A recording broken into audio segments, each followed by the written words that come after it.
Hello বন্ধুরা, আজকে নিয়ে এসেছি আরেকটি শিক্ষামূলক কাহিনী, বাসি খাবার।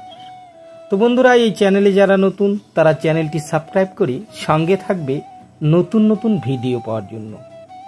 গল্পটি মন দিয়ে শোনো, আশা করি কিছু শিখতে পারবে। একটি ছেলে ছিল, মা তার বিবাহ দিয়েছিল, কিন্তু ছেলেটি কোনো কাজ করত না। মা যখনই তাকে খেতে দিত তখনই বলতো, বাবা বাসি ভাত খাও।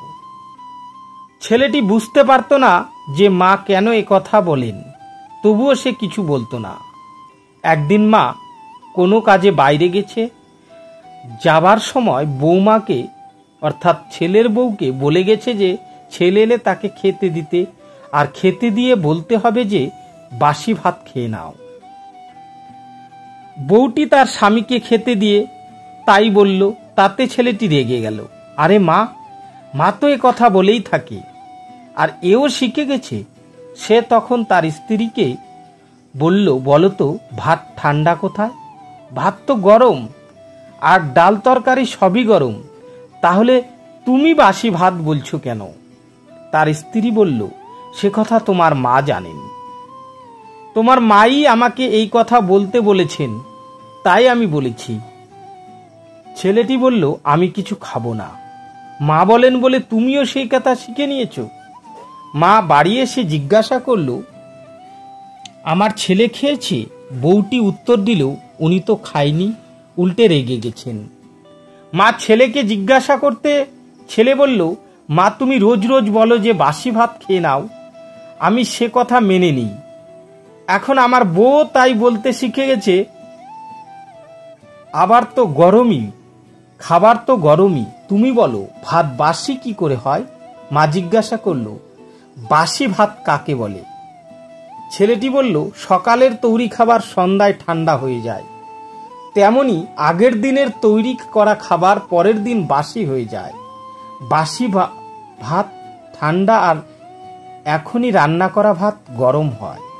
মা বলল, বাবা এবার তুমি চিন্তা করে দেখো, তোমার বাবা যে রোজগার তা ঠান্ডা এবং বাসি ভাতের মতো। গরম আর তাজা খাবার তখনই হবে যখন তুমি নিজে উপার্জন করে আনবে। ছেলে তখন সব বুঝতে পেরে মাকে বলল, ঠিক আছে মা, এবার থেকে আমি নিজে উপার্জন করি গরম তাজা খাবার খাবো।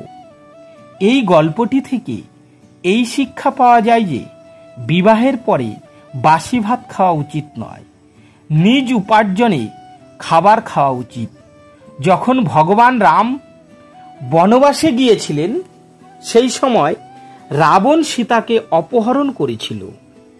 রামায়ণের কোথাও একথা শোনা যায়নি যে রাম ভরতকে খবর পাঠিয়েছেন, রাবণ আমার স্ত্রীকে হরণ করেছে, তুমি আমাকে সাহায্য করো।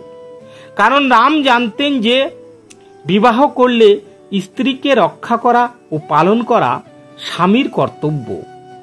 তিনি প্রথমে নিজ বাহুবলে সুগ্রীবকে সাহায্য করেন, পরে তার কাছ থেকে সাহায্য গ্রহণ করেন। রাম সুগ্রীবকে অর্থ, নগরী, রাজত্ব এবং স্ত্রী, এই চারটি বস্তু পাইয়ে দিয়ে পরে নিজের স্ত্রীর জন্য সাহায্য নিয়েছিলেন। তাই বিবাহ করা তখনই উচিত যখন স্ত্রী ও সন্তানদের পালন পোষণ করার ক্ষমতা হবে। এই ক্ষমতা না থাকলে বিবাহ করা কখনোই উচিত নয়। তো বন্ধুরা, ভিডিওটি কেমন লাগলো? যদি ভালো লেগে থাকে তাহলে লাইক, শেয়ার ও কমেন্ট করতে ভুলবেন না। আর এই চ্যানেলে যারা নতুন তারা চ্যানেলটি সাবস্ক্রাইব করে সঙ্গে থাকবে নতুন নতুন ভিডিও পেতে। ধন্যবাদ সবাইকে। আজকের মতো এ পর্যন্তই, দেখা হবে পরবর্তী ভিডিওতে।